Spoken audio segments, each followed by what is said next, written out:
The wind crawls low across the Texas plains, hot and thick with silence.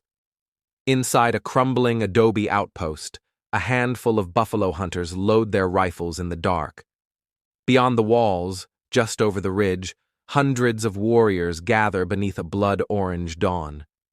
It is June 27th, 1874, and hell is about to ride. The hunters aren't soldiers. They're marksmen, traders, wanderers who've come west for hides and money. Just 28 men, huddled inside a few buildings left over from a failed trading post. The walls are cracked, the roofs are patchwork. There's no real fortification, just grit, gunpowder, and the will to survive. They've heard the rumors that the Comanche, Kiowa, and Cheyenne are angry, that Quanah Parker, half white, half Comanche, all warrior, is organizing something big, that the buffalo slaughter has pushed the tribes to the brink.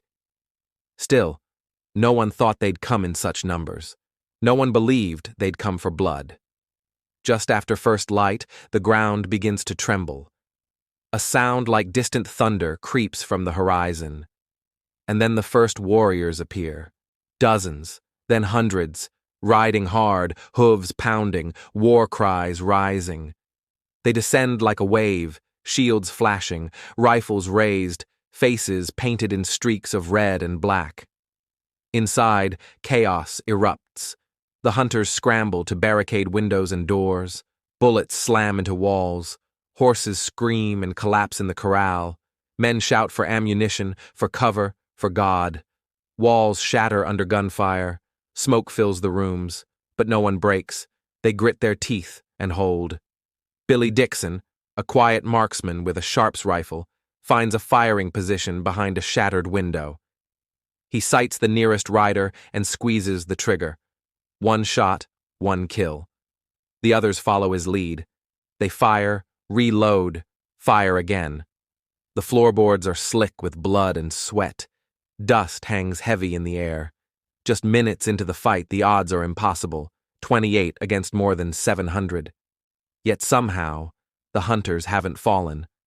The warriors, expecting a quick victory, are stunned by the resistance, the precision, the nerve.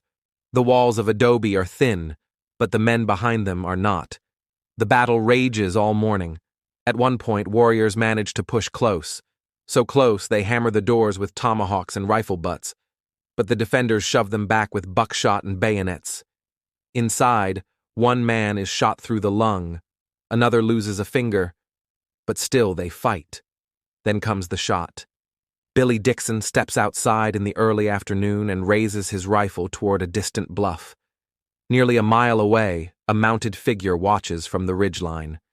Dixon breathes once, slowly, then fires. A second later, the man falls. The warriors fall silent. That impossible shot breaks the momentum. The siege begins to shift. The next day brings smaller attacks, quick raids, probing shots, but nothing like the first onslaught. The hunters fortify the walls with furniture, barrels, even buffalo hides. They patch wounds with whiskey and grit their teeth against the pain. They sleep in shifts, rifles at their side.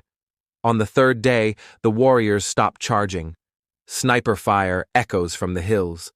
At night, strange sounds circle the outpost. Drums, flutes, howls.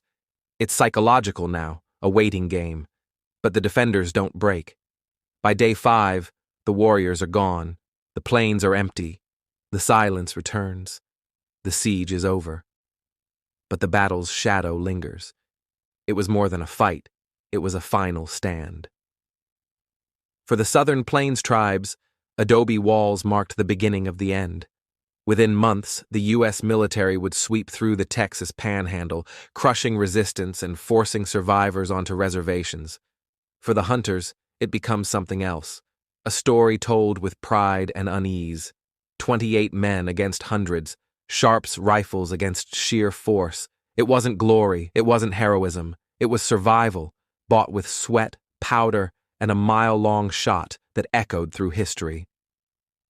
Thank you for listening to Deserted Trails. Subscribe for more forgotten stories from the old frontier.